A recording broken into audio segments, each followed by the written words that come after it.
Dasar dia membenci saya itu 3. Yang pertama, karena Abdul Somad ini pelaku bid'ah.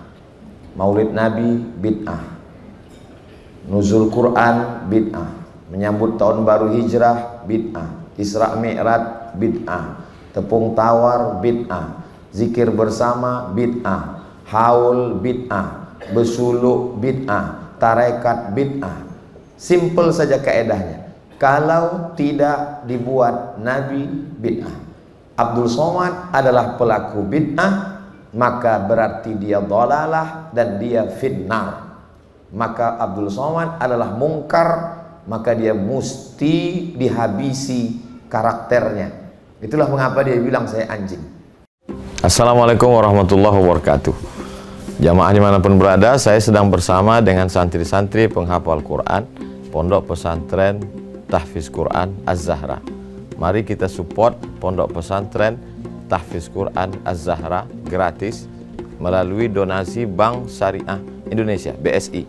Nomornya catat baik-baik, 76 7-nya 5 kali, 77 777 656. Sekali lagi 76 77 777 656. Jangan lupa hubungi kontak person berikut ini 0822 4739 5624. Sekali lagi 0822 4739 5624. Berkah selalu, ma'akalta fa'afnaita.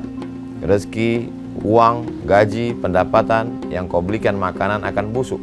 Wa malabista fa'ablaita, yang dibelikan kepakaian akan lapuk. Wa mata saddaqta fa'amdaita, yang kau sedekahkan itulah yang akan kekal abadi menjadi amal bekal untuk hari esok. Berkah selalu. Assalamualaikum warahmatullahi wabarakatuh. Az-Zahra nahnu juz'un la yatajazza. Allahu Akbar.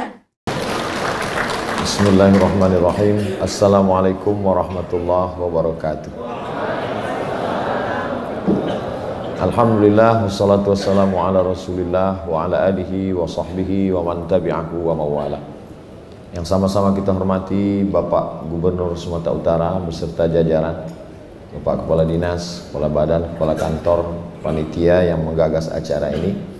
Yang saya hormati dan yang saya muliakan guru-guru saya, para pimpinan organisasi sosial kemasyarakatan Al-Jamiatul Wasliyah, Nahdlatul Ulama, Muhammadiyah. Mudah-mudahan kita semua selalu diberkahi Allah Subhanahu wa taala. Terutama moderator yang membimbing acara kita pada malam hari. Suatu ketika saya sedang berceramah di salah satu masjid di Jalan Riau, Pekanbaru. Keluar dari masjid itu, saya diperlihatkan posting salah seorang yang rumahnya dekat dari masjid itu. Bunyi postingnya, anjing sedang menggonggong di dekat rumah saya. Yang dia maksud anjing itu saya. Lalu lama saya termenung, kenapa dia membenci saya? Siapa yang menyuruh dia membenci saya?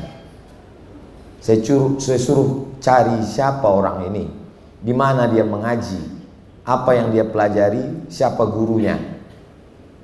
Setelah dicari-cari, barulah tahu dasar dia membenci saya itu 3. Yang pertama, karena Abdul Somad ini pelaku bid'ah. Maulid Nabi bid'ah, nuzul Quran bid'ah, menyambut tahun baru hijrah bid'ah, Isra Mi'raj bid'ah, tepung tawar bid'ah, zikir bersama bid'ah, haul bid'ah, besuluk bid'ah, tarekat bid'ah. Simpel saja kaedahnya. Kalau tidak dibuat Nabi bid'ah. Abdul Somad adalah pelaku bid'ah, maka berarti dia dhalalah dan dia finnar. Maka Abdul Somad adalah mungkar, maka dia mesti dihabisi karakternya. Itulah mengapa dia bilang saya anjing. Lalu saya cari-cari, adakah ustadz ulama di dunia ini yang dianjingkan? Ternyata ada. Namanya Syekh Yusuf Al-Qardawi yang baru saja meninggal. Judul bukunya Iskatul Kalbil Awi Abdullah bin Yusuf Al-Qardawi. Membungkam anjing menggonggong Yusuf Qardawi. Kalau orang selevel Yusuf Al-Qaradawi yang ulama dunia saja dianjingkannya, apalagi lah Abdul Somad. Kalau preman menganjingkan saya itu biasa, tapi kalau orang mengaji ke masjid berarti itu keyakinan. Jadi semua pelaku bid'ah ini anjing. Itu akar yang pertama. Akar yang kedua, bahwa orang yang bertawassul itu musyrik. Sedangkan saya kalau berdoa bertawassul dulu ila hadratin Nabiul Mustafa Muhammadin sallallahu alaihi wasallam wa alihi thayyibin at-tahirin wa ashabihil mayamin wan nabiyyin was-siddiqin wasyuhada was-salihin wal malaikatil muqarrabin wal ulama'il amilin wal awliya'is salihin wa akhussu bidzikri ahli silsilatit tariqah an-naqsyabandiyah Syekh Bahauddin an-Naqsyabandi, Syekh Khalid al-Baghdadi al-Kurdi, Syekh Abdullah Afandi, Syekh Sulaiman Al-Qarimi, Syekh Sulaiman Zuhdi, Syekh Abdul Wahab Rokan, sampailah ke guru-guru kami. Komplitlah sudah pelaku bid'ah dan musyrik. Tinggal satu lagi, kafir. Abdul Somad itu kafir. Kenapa? Karena dia mentakwil ayat mutasyabihan. Ar-Rahman 'alal arsyistawa mesti difahami al-julus wal istiqrar. Allah itu duduk di atas kursi, duduk di atas arash. Kalau tidak meyakini Allah duduk di atas arash, berarti dia kafir. Jadi Abdul Somad itu pertama mubtadi, pelaku bid'ah. Yang kedua musyrik karena bertawassul. Yang ketiga kafir karena mentakwil. Maka saya yang belajar mesti menunjukkan dalil amalan saya. Itulah asal muasal saya tulis buku ini. Kenapa 37 masalah populer? Karena waktu menyusun buku ini umur saya 37 tahun. Itu asal muasal. Jadi sebagai pengantar malam ini saya jelaskan dulu 3 masalah ini, nanti baru kita bahas dalam muzakarah. Saya tidaklah menggurui guru-guru saya sekalian. Ini yang hadir nih guru-guru. Saya hanya membacakan apa yang ada di dalam buku saya ini. Yang sudah dapat buku bisa kita buka bersama di halaman 17 angka Romawi. Di halaman 14 angka Romawi. X I V. Halaman 14 Romawi. Baris yang keempat dari atas. Kelima, buku ini tidak ingin menggiring pembacanya kepada mazhab tertentu. Jadi saya tak ingin mengajak orang ikut saya, enggak. Yang diharapkan hanyalah agar setelah melihat pendapat para ulama, kita lebih memahami perbedaan, menghormati orang lain, mengikis fanatisme buta. Yang paling penting adalah tidak salah memilih musuh. Namun jangan sampai kita habiskan kebencian hanya untuk orang yang membaca talqin, orang berzikir bersama, masalah khilafiyah, hingga tak lagi tersisa sedikit kebencian untuk kristenisasi, Israel, bahkan iblis sekalipun. Habis kebencian dalam hati itu hanya untuk orang menyebut Sayyidina, benci hanya menengok orang berzikir bersama, benci hanya menengok orang maulid Nabi, sampai iblis pun tak tersisa lagi kebencian. Kata iblis, tak ada lagi untuk aku, kata iblis. Kutunjukkan mungkin belum terbaca atau sudah terbaca lupa bahwa ada beberapa pendapat. Jadi saya fokuskan dalam 3 hal dan saya tak bacakan semuanya. Ada beberapa halaman yang sudah saya kasih tanda tadi. Kita lanjut ke halaman 82. Halaman 82. Sekarang kita pakai kaedah tadi. Kalau tidak dibuat Nabi bid'ah. Kalau bid'ah berarti dolalah. Kalau dolalah berarti finnar, masuk neraka. Halaman 82. Yang tulisan Arab nomor 2 dari atas. annahu kana yusalli fi kulli yaumin wa lailatin alfa raka'atin ila an mata. Ali Zainal Abidin tiap hari sholat 1000 rakaat sampai mati. Wa kana yusamma Zainal Abidina li ibadatihi. Dia dikasih nama Zainal Abidin karena saking banyak ibadahnya. Nama dia Ali, nama ayahnya Husain, nama ayah Husain itu Sayyidina Ali, nama emaknya Fatimah, nama ayahnya Sayyidina Muhammad sallallahu alaihi wasallam. Kalau kita pakai kaedah tadi, kalau tidak dibuat Nabi bid'ah, kalau bid'ah dolalah, kalau dolalah masuk neraka, berarti cicit Nabi masuk neraka. Saya sebetulnya awalnya mau menyusun orang-orang yang masuk neraka gara-gara kaedah 5 jari. Salah satunya cicit Nabi, karena tak pernah dilakukan Nabi. Mana ada hadis dalam Sahih Bukhari, Sahih Muslim, Sunan Abi Dawud, Sunan Tirmidzi, Sunan Nasai, Sunan Ibnu Majah, Muwatta Malik, Sunan Ad-Darimi, Musnad Ahmad bin Hanbal, Musannaf Ibni Abi Syaibah menyebutkan Nabi sholat 1000 rakaat. Mana ada? Kalau begitu 1000 rakaat itu bid'ah. Kalau bid'ah berarti dolalah. Kalau dolalah masuk neraka. Berarti cicit Nabi ini masuk neraka. Kita hitung lagi, siapa lagi yang masuk neraka gara-gara kaidah tadi? Halaman 83, baris bawah yang tulis Arab.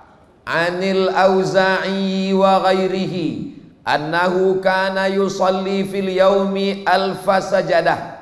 Diriwayatkan dari Imam Al-Auza'i dan imam lainnya bahwa Imam Ali bin Abdullah bin Abbas, cucu Abbas, salat sehari semalam 1000 kali sujud. Mana pernah dibuat Nabi? Jadi dia ini masuk neraka. Udah 2 orang ini masuk neraka udah. Kita teruskan lagi. Halaman 84, tulis Arab yang bawah. Kana Amir la yazalu yusalli min tulu'is syamsi ilal asri. Amir bin Qais salat dari terbit matahari sampai waktu asar. Dari terbit matahari salat sampai asar. Fayan sharifu, selesai asar baru dia berhenti salat. Wa qadin tafakhat saqahu, kakinya bengkak. Mana pernah Nabi sholat dari terbit matahari sampai asar sampai kakinya bengkak? Carilah kalau ada hadisnya. Jadi kalau begitu Amir bin Qais pun masuk neraka. Udah berapa orang masuk neraka udah? Itulah makanya orang tuh menunjuk aja kau masuk neraka. Sedang ulama-ulama cucu cicit Nabi masuk neraka, apalagi lah Abdul Somad. Halaman 86, tulis Arab yang bagian atas. Kana Baqi, maksudnya Baqi bin Makhlad, yukhtimul Qur'ana kulla lailatin. Baqi bin Makhlad tiap satu malam khatam Quran.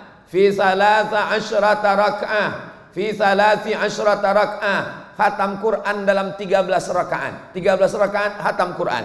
Wa kana yusalli bin nahari mi'ata rak'ah, salat siangnya 100 rakaat. Wa yasumud dahra, dan dia puasa tiap hari tak pernah makan. Bid'ah ini tak dibuat Nabi. Dolalah, masuk neraka. Udah berapa orang masuk neraka? Ibu tinggal hitung aja lah berapa orang masuk neraka malam. Halaman 87. Qala Abdullah, maksud Abdullah di sini Abdullah bin Ahmad bin Hanbal. Kalau ada dalam kitab Musnad Ahmad bin Hanbal qala Abdullah, itu maksudnya anak Imam Ahmad bin Hanbal. Kalau ada Abdullah tak pakai bin dalam Sahih Bukhari, itu namanya Abdullah bin Mas'ud. Abdullah dalam Musnad Ahmad maksudnya Abdullah bin Ahmad, anak Ahmad bin Hanbal. Apa kata dia? Kana abi, ayahku, yusalli fi kulli yaumin, tiap hari salat walailatin, tiap malam salasami'ati rak'ah, 300 rakaat. Imam Ahmad bin Hanbal salat sehari semalam 300 rakaat. Bid'ah, tak pernah dibuat Nabi. Tunjukkan hadisnya Nabi salat 300 rakaat. Tak ada. Imam Ahmad bin Hanbal masuk neraka. Kita lanjutkan lagi. Halaman 87, tulis Arab baris bawah. Ahmad bin Hanbal yaqul, Imam Ahmad bin Hanbal berkata, Inilah ad'ullaha aku berdoa untuk Imam Syafi'i fi salati, dalam salatku, bukan di luar salat, bukan selesai salat. Dalam salat tu aku mendoakan Syafi'i. Apa doanya? Mundu arba'in sana, 40 tahun ku doakan Syafi'i dalam salatku. Allahumma gfirli wali walidayya wali Muhammad bin Idris Asy-Syafi'i. Ampunkan aku, ampunkan umat ayahku, ampunkan Imam Syafi'i. 40 tahun. Masuk neraka Imam Hambali 2 kali. 2 kali masuk neraka gara-gara kaidah tadi. Halaman 88. Kenapa menggelegar suara Ustadz malam ini? Dibawa Pak Gubernur tadi makan nasi Arab, jadi naik minyaknya itu ke atas.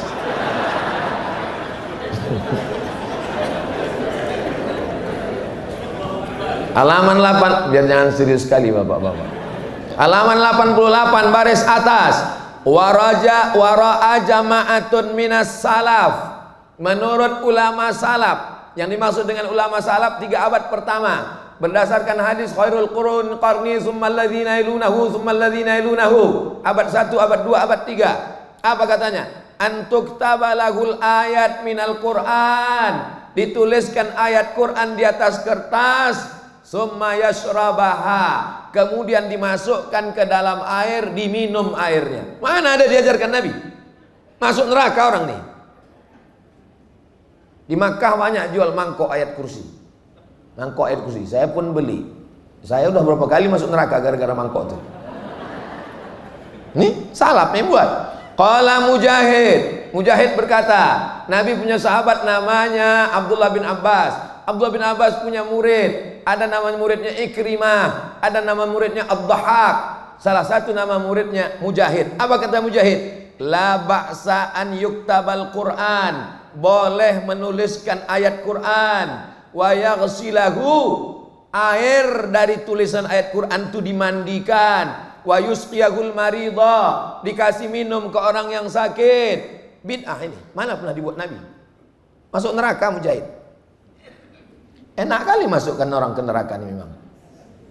Itu maka orang tuh bisa pengajian 1 malam 5-10 masjid. Orang isinya neraka, neraka, neraka, neraka. Halaman 89. Fa idza faragha minas salati, kalau selesai dia salat, asna 'ala Allah, dia pun memuji Allah. Wa man hadara bima warada min qaulihi Allahumma antas salam. Selesai itu, summa yastaqbil summa yaqbilu 'alal jamaah, summa ya'ti bit tahlilat. Kemudian dia bertahlil. Kemudian dilanjutkan pada halaman 92 baris paling atas. Fara'aituhu yaqra'ul Fatihah, aku melihat Imam Ibnu Taimiyah membaca surat Al-Fatihah, wa yukarriruha, diulangnya Al-Fatihah dari habis sholat subuh sampai terbit matahari, 45 menit. Dari azan subuh ke terbit matahari antara 45 menit sampai sejam. Ibnu Taimiyah membaca Fatihah dari habis sholat subuh sampai terbit matahari. Tak pernah dibuat Nabi. Bid'ah. Ibnu Taimiyah pun masuk neraka karena tak pernah dibuat Nabi. Jadi apa solusinya? Apa solusinya supaya orang ini tak masuk neraka? Ini yang perlu kita pikirkan malam ini. Gimana biar orang ini tak masuk neraka? Solusinya ada di halaman 37. Berbalik-balik nih Pak Ustaz. Iya. Solusinya ada di halaman 37. Mana dia solusinya? Tulis Arab paling atas, halaman 37. Qala Syafi'iyyu, Imam Syafi'i berkata, al bid'atu bid'atani, bid'ah itu 2, mahmudatun wa mazmumatun. Ada bid'ah mahmudah, ada bid'ah mazmumah. Fama wafaqas sunnata, kalau sesuai dengan sunnah, fahuwa mahmud, maka bid'ahnya itu bid'ah mahmudah. Wa ma khalafaha, kalau bertentangan dengan sunnah, fahuwa mazmum, maka dia bid'ah mazmumah, tercela. Imam Syafi'i lah yang menyelesaikan masalah-masalah tadi. Bahwa yang dilakukan orang yang tadi-tadi itu adalah memang bid'ah, tapi bid'ah hasanah, bid'ah mahmudah, bid'atu huda. Imam Syafi'i lah yang menyelesaikan. Maka kata Imam Ahmad bin Hambal, kami banyak hafal hadis, tapi kami tak paham maknanya. Sampai Imam Syafi'i masuk ke Baghdad, barulah kami tahu mana hadis am, mana hadis khas, mana hadis mutlak, mana hadis muqayyad. Karena Imam Syafi'i lah yang menyusun pertama ilmu usul fiqh dalam kitab Ar-Risalah. Dipanggilnya muridnya namanya Rabi' Al-Muradi. Rabi', tolong kau tuliskan dulu Ar-Risalah. Dituliskannya lah Ar-Risalah 300 halaman tanpa menengok referensi. Jadi kitab usul fikih tertua di dunia. Dialah yang membagi bid'ah itu, ada bid'ah hasanah, ada bid'ah dhalalah. Sekarang datang ustadz, kalau mengajar laptopnya hidup, kalau laptopnya mati ilmunya hilang. Menyalah-nyalahkan Syafi'i. Apa tak cocoknya dipukulkan kitab itu ke kepala dia?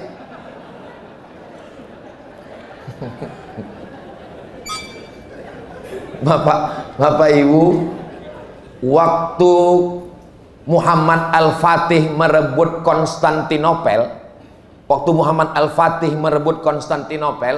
ustadz-ustadz di Konstantinopel itu, ustadz-ustadz orang tuh lah, orang-orang kawan sebelah tuh, ustadz-ustadz orang tuh sedang ikhtilaf tentang iblis itu sebesar apa. Mazhab satu mengatakan iblis itu sebesar pokok kayu, yang satu mengatakan iblis itu sebesar rumah. Berkelailah orang itu di Konstantinopel, sampai akhirnya Muhammad Al-Fatih merebut Konstantinopel. Besok pagi baru orang itu terjaga. Rupanya kita berkelahi selama ini. Itulah yang terjadi di kita ini sekarang. Asik berkelahi, asal udah masuk 12 Rabiul Awal, bid'ah.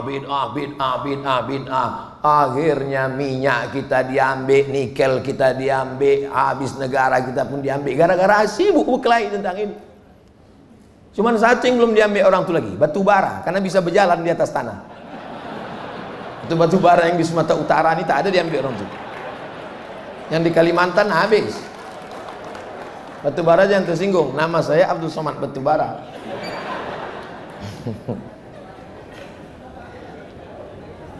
Itulah mengapa kitab mazhab Syafi'i itu dimasakkan oleh ulama-ulama kita dulu. Konflik ini sudah lama, sejak dari zaman dulu. Berkelailah kaum muda dengan kaum tua, kaum muda dengan kaum tua, sampai pada tingkat memfasikkan, membid'ahkan, mengkafirkan. Akhirnya berkumpullah orang di Maktab Islam Tapanuli menghadap Syekh Muhammad Yunus. Kata Syekh Muhammad Yunus, udah putus sudah hubungan orang ini, maka buatlah yang mempersatukan. Mempersatukan itu bahasa Arabnya wasala, maka buatlah al-jam'iyatul wasliyah. Tanggal, jangan tepuk tangan dulu, nanti. Tanggal 30 November tahun 1930, asli produk Sumatera Utara. Asli produk Sumatera Utara.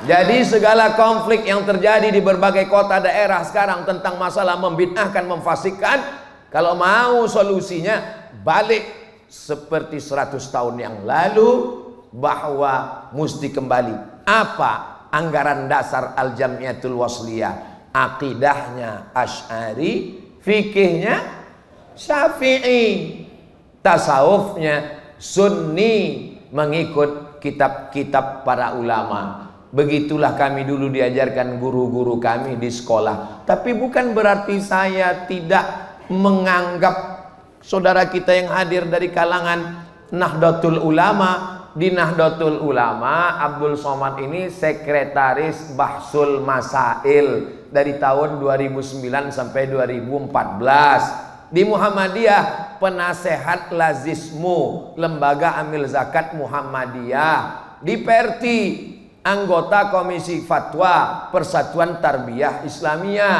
Di Al-Jamiatul Wasliyah sebagai komisi fatwa juga sekarang di Al-Jamiatul Wasliyah. Makanya setiap saya datang ke NU, ke Muhammadiyah, ke Perti, ke Al-Wasliyah, ada jamaah tabligh pun saya datang juga. Akhirnya bertanyalah salah satu ke saya, sebetulnya aliran Ustadz ini apa?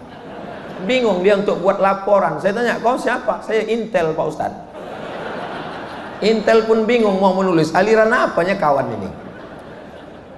Saya dalam akidah Asy'ari, dalam fikih Syafi'i, dalam tasawuf Sunni, Imam Abu Hamid Al-Ghazali. Karena kitab Ihya ini terlalu tebal, maka di Muallimin Al-Wasliyah dulu pakai ringkasannya, namanya Mau'izatul Mu'minin min Ihya Ulumuddin, yang diringkas oleh Syekh Jamaluddin Al-Qasimi. Sedangkan dalam kitab fikih Syafi'i yang dipakai dulu di Muallimin, Tuhfatut Tullab Imam Zakaria Al-Ansori. Sedangkan akidahnya yang dipakai di Muallimin dulu, sanawiyahnya Al-Husunul Hamidiyah. Di aliyahnya Ad-Dasuqi ala Ummil Barahin, yang mengajar Ustadz Hafiz Yazid. Jadi kalau mau ustadz-ustadz kita ini kuat, balik ke kitab-kitab itu lagi. Itu satu lagi solusi. Kalau tidak, dia tak mengakar. Mestinya keyakinan itu mengakar, terhunjam akarnya ke tanah, pucuknya ke atas. Datang pun angin puting beliung, dia sekedar patah saja, tercabut tidak. Yang terjadi sekarang ini, ke bawah tak berakar, ke atas tak berpucuk. Kemana air kencang, ke situ dia pergi. Apa nama pokoknya? Enceng gondok.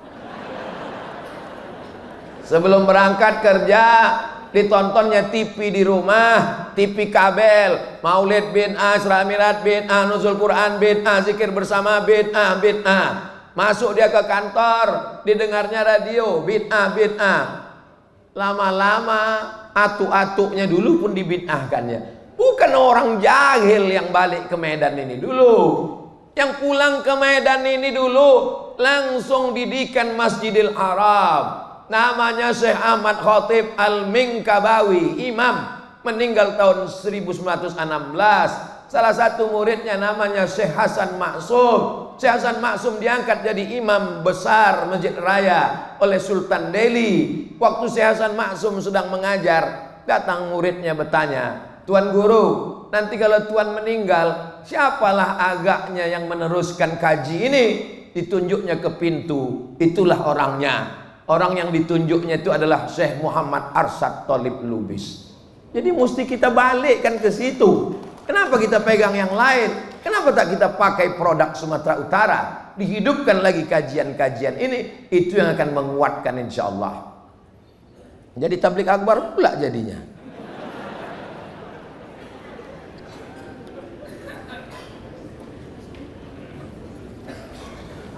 Itu sekilas tentang bid'ah. Tadi saya janji 3 masalah saya jelaskan. Masalah yang kedua, tawassul. Siapa yang bertawassul, kata dia musyrik, karena meminta ke Nabi. Minta aja langsung sama Allah. Iyyaka na'budu wa iyyaka nasta'in. Tahu saya bertawassul, tawassul. Halaman 214. Qala Ibnu Abbas. Ibnu Abbas berkata, kanat Yahudu Khaybar. Di Madinah itu ada 4 Yahudi. Pertama namanya Yahudi, halaman 214. Di Madinah itu ada Yahudi Khaybar, ada Yahudi Quraizah, ada Yahudi Qainuqa, ada Yahudi Khaybar. Kanat Yahudu Khaybar, orang Yahudi Khaybar, tuqatilu Ghatfana.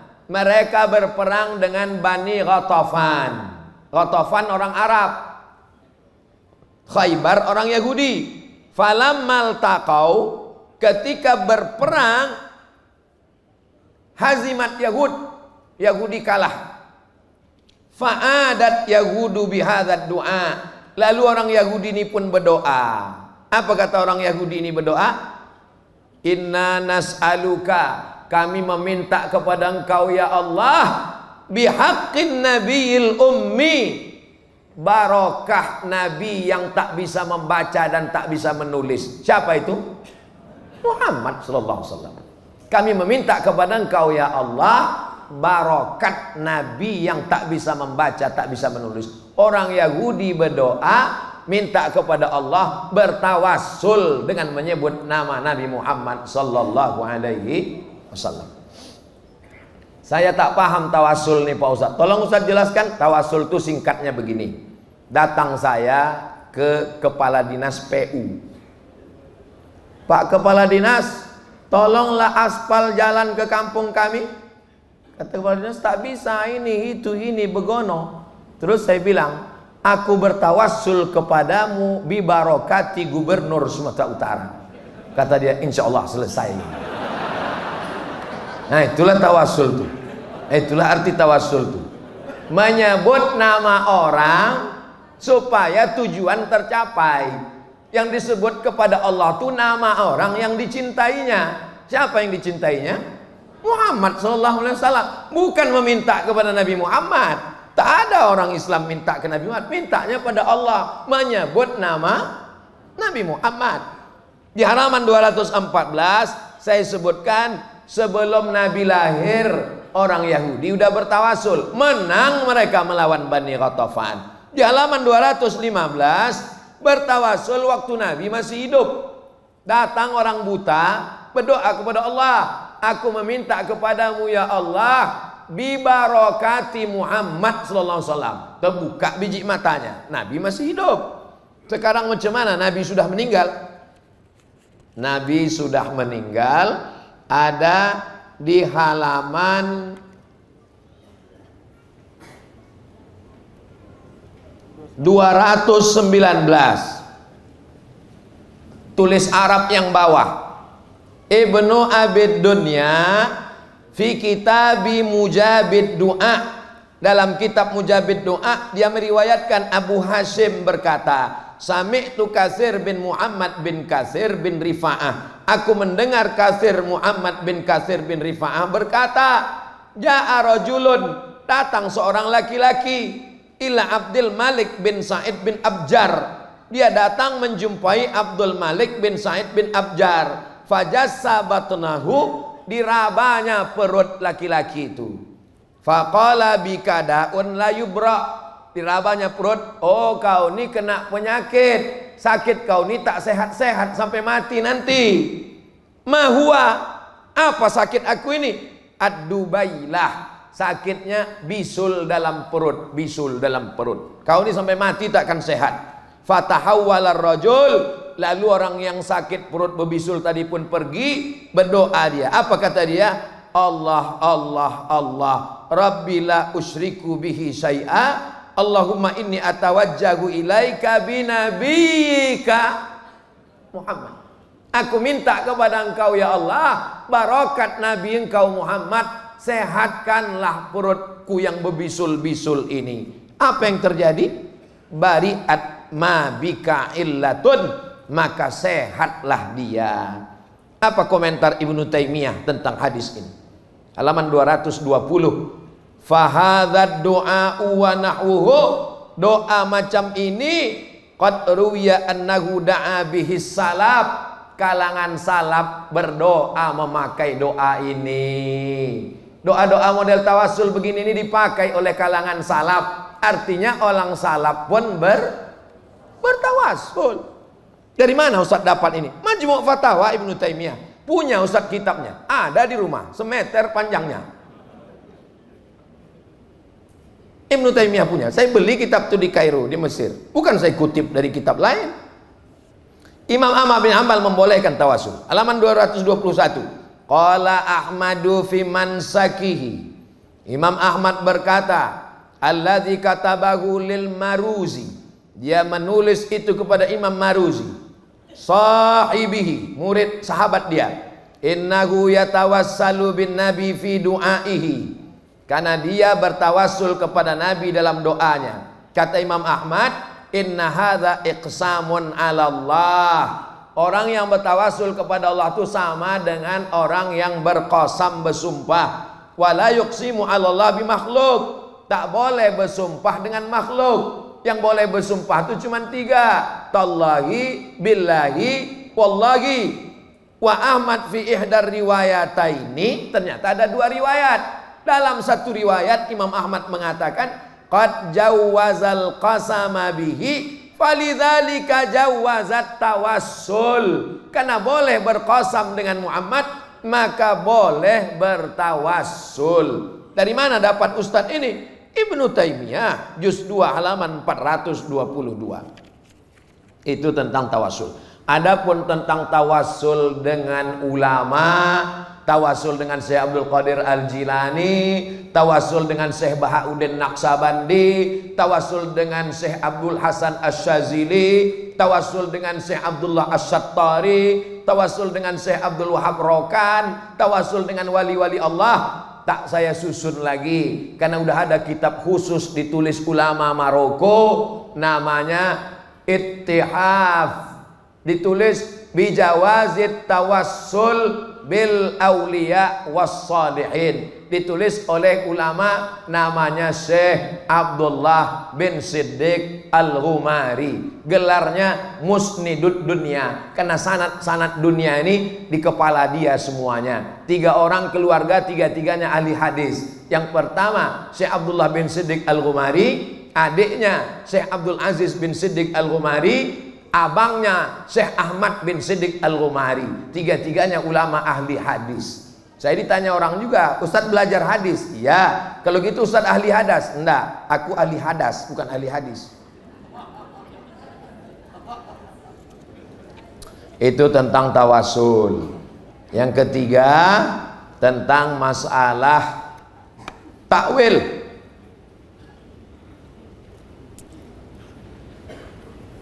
Abdul Somad itu kafir karena mentakwil Ar-Rahman 'alal arsy istawa, Allah bersemayam di atas aras. Kata saya, Allah itu bukan duduk di atas aras, Allah itu maha kuasa. Bapak Gubernur Bapak Edi Rahmayadi bersemayam di atas kursi gubernur selama 2 periode. Itu bukan berarti dia duduk aja di situ. Itu makna kiasan, artinya berkuasa. Itu maksud maknanya. Apakah yang bentakwil itu cuman Abdul Somad? Halaman 111. Halaman 111. Wa ma kana rabbuka nasiya, dan Tuhanmu tak mungkin lupa. Nasiya itu mesti ditakwilkan. Apa kata Abdullah bin Abbas? Fal yauma nansahum, hari ini kami lupakan mereka. Mana mungkin Allah lupa? Kalau Allah lupa berarti dia bukan Allah. Allah palsu itu. Allah asli yang original tak lupa. Lalu apa makna lupa di situ? Ditakwilkan Ibnu Abbas. Kata Ibnu Abbas, natrukuhum minar rahmah. Arti kami lupa, kami tinggalkan mereka sehingga mereka tak dapat rahmat. Takwil kedua, masih halaman 111. Nasiyahumullahu minal khair. Arti Allah lupa, bukan Allah itu lupa, mesti ditakwil itu ayat, tak bisa dipahami begitu. Maknanya Allah melupakan kebaikan untuk mereka, mereka tak dapat kebaikan. Itu namanya takwil. Ibnu Abbas mentakwil. Kalau mentakwil itu kafir, berarti Ibnu Abbas, kita pun tak sampai hati menyebut Ibnu Abbas kafir. 112. Yauma yukshafu an saqin, pada hari itu betis Tuhan disingkapkan. Jadi orang yang memahami ayat ini secara letterlek, katanya Tuhan itu punya betis, betisnya disingkapkan. Kalau tak percaya dengan ayat ini, berarti ayat ini kata dia, berarti kau batil karena sudah. Maka ayat ini tak bisa dipahami. Allah punya betis. Ibnu Abbas mentakwilnya. Coba tengok takwil Ibnu Abbas.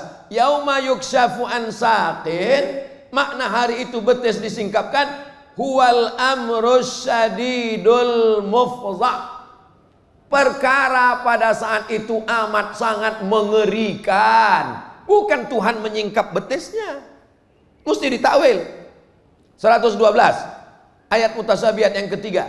Wassamaa banainaha biaidin, Langit itu kami bangun dengan tangan kami.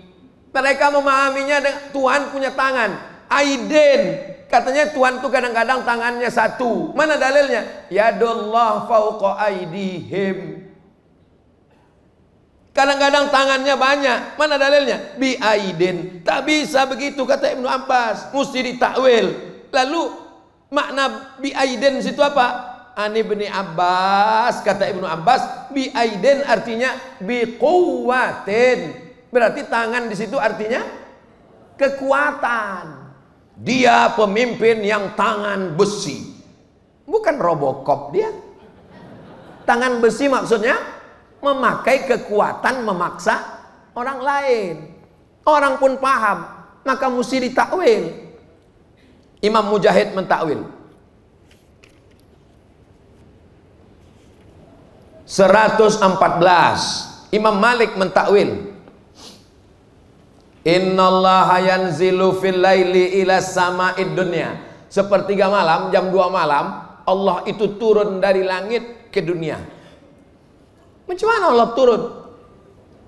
Berarti jam 2 malam di Papua turun dia. Habis itu turun dia di Sulawesi. Habis itu turun dia ke Kalimantan. Habis itu turun dia Sumatera. Naik turun lah dia. Itu Tuhan apa teh celup? Apanya Tuhan kalian itu naik turun? Kata Imam Malik, tengok Imam Malik mentakwil. Faqala Malikun, Imam Malik berkata, bukan dia turun, yatanazzalu amruhu, perkaranya turun. Ayat mutasyabihat 114, ayat yang keempat. Waja'a rabbuka wal malaku saffa. Imam Ahmad mentakwil. Kata Imam mentakwil, waja'a rabbuka, bukan Tuhanmu datang. Lalu apa maknanya? Ja'a sawabuhu, pahalanya datang, bukan zatnya. 115 ayat mutasyabihat 5. Kullu syai'in halikun illa wajhah. Semuanya binasa kecuali wajahnya. Wajah Tuhan mesti ditakwil. Imam Bukhari mentakwil. Apa kata Imam Bukhari? Yang dimaksud wajah itu bukan mukanya, bukan muka Tuhan. Lalu apa maknanya? Mulkah. Mulkahu artinya kekuasaannya. Semua kekuasaan hancur kecuali kekuasaan Allah. Wajah di situ ditakwil menjadi kekuasaan. Imam Bukhari mentakwil. Makanya apa kata Albani waktu mengomentari Sahih Bukhari? Ya laitahu lam yakulhu. Andai saja Bukhari tidak mentakwil. Karena mereka tak setuju dengan takwil. Imam Bukhari aja dihajarnya, apalagi Abdul Somad. Ngeri aliran ini. Kalau sempat kalau mau tahu tentang aliran ini, bacalah kitab yang ditulis oleh Mufti Makkah, judulnya Fitnatul Wahhabiyah. Yang menulisnya namanya Syekh Ahmad Zaini Dahlan. Semua sanad-sanad kitab yang ada sekarang ini, kitab hadis, kitab fikih, itu dari Syekh Ahmad Zaini Dahlan. Hadratus Syekh Hasim Asy'ari. Belajar hadis siapa gurunya? Nama gurunya adalah Syekh Mahfud At-Tarmasi. Syekh Mahfud Tarmasi dari siapa dia mengambil riwayat? Syekh Mahfud Tarmasi mengambil dari Syekh Bakri Syatta. Syekh Bakri Syatta dari mana dia mengambil? Dari Syekh Ahmad Zaini Dahlan. Syekh Ahmad Zaini Dahlan, Mufti Syafi'i Makkah Al-Mukarramah. Di dalam kitab Fitnatul Wahhabiyah diceritakannya tentang muazzin yang setiap mau azan membaca innallaha wa malaikatahu. Innallaha wa malaikatahu yusalluna 'alan nabi. Disuruh berhenti. Muazzin, jangan kau baca lagi innallaha wa malaikatahu, karena innallaha wa malaikatahu itu bid'ah, tak ada dibuat Nabi. Dia bandel, terus dibuatnya, dipancung orang tuh kepalanya, mati gara-gara innallaha wa malaikatahu. Ini kalau sempat besar aliran ini, matilah Wak, gara-gara innallaha wa malaikatahu.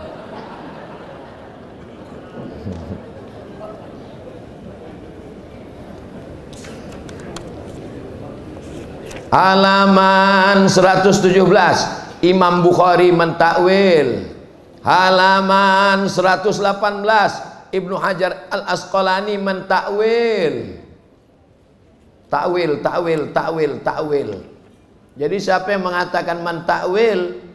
Halaman 126 Imam Nawawi mentakwil, Imam As-Suyuti mentakwil, Imam Ibnu Abdil Mar mentakwil. Takwil adalah Ahlus Sunnah wal Jamaah, Imam Abul Hasan Al-Asy'ari. Maka tak cukup hanya sekedar saya menyarankan. Saya tak mengatakan buku ini sempurna, tidak. Tapi beberapa kawan di beberapa daerah dibaginya buku ini setiap satu judul satu subuh. Jadi kalau punya pengajian rutin subuh, subuh pertama tentang masalah mazhab, subuh kedua tentang bid'ah, subuh ketiga mutasyabihat, subuh keempat hadis dhaif, subuh kelima kaki celana, subuh keenam masalah jenggot. Kalau berkelahi lah kita masalah jenggot, kata yang aku menengok jenggot kau ni macam kambing, ku tengok, kata dia. Tentu orang tersinggung, kau tak berjenggot anjing, kata dia. Berkelahi gara-gara itu. Padahal banyak masalah kita lagi. Dulu ulama-ulama Al-Jamiatul Wasliyah mengirim dai-dai ke pedalaman Tanah Karo, berdebat dengan buku dialog Muslim Kristen ditulis oleh Syekh Muhammad Arsyad Thalib Lubis. Bukunya referensinya bahasa Belanda. Kita sekarang disibukkan dengan bid'ah ini, akhirnya mengirim dai tidak, mendebat lagi tidak, akhirnya pusing kepala kita. Alhamdulillah masih ada lagi pemimpin yang peduli membahas masalah ini. Kalau tidak, entahlah. Agaknya tadi saya mulai jam 9, sekarang udah jam 10 kurang 10. 3 itulah poin. Itu pun saya comot-comot tak semuanya, Pak Moderator. Saya kembalikan ke moderator. Luar biasa. Terima kasih penulis kita Al-Ustadz Abdul Somad. Beliau sudah memberikan gambaran dari sekian banyak, dari 37 permasalahan populer yang ditulis dalam buku ini. Nah, tentu dari 3 tadi memberikan gambaran kepada kita. Ini adalah rangkuman dari berbagai persoalan-persoalan populer tadi. Sehari-hari tentu kita merasakan hal demikian. Tatkala ada pengajian, ada majelis taklim, maka muncullah hal-hal yang bisa memicu sebuah permasalahan. Untuk itu dalam kesempatan bedah buku kita hari ini, tentu kita ingin juga mendengar pendapat dari audiens kita ini. Ustaz, tentu diharapkan nanti akan ada masukan kepada kita, karena oleh panitia buku ini sudah dibagikan sebelumnya. Ya, bersyukurlah kita menerima buku penting yang bisa menjadi dasar kita untuk melihat berbagai permasalahan-permasalahan yang sering dan sehari-hari kita alami dalam kehidupan keseharian kita. Untuk itu, waktu kita hemat dulu. Saya langsung kepada ada beberapa tadi yang sudah melakukan pendaftaran.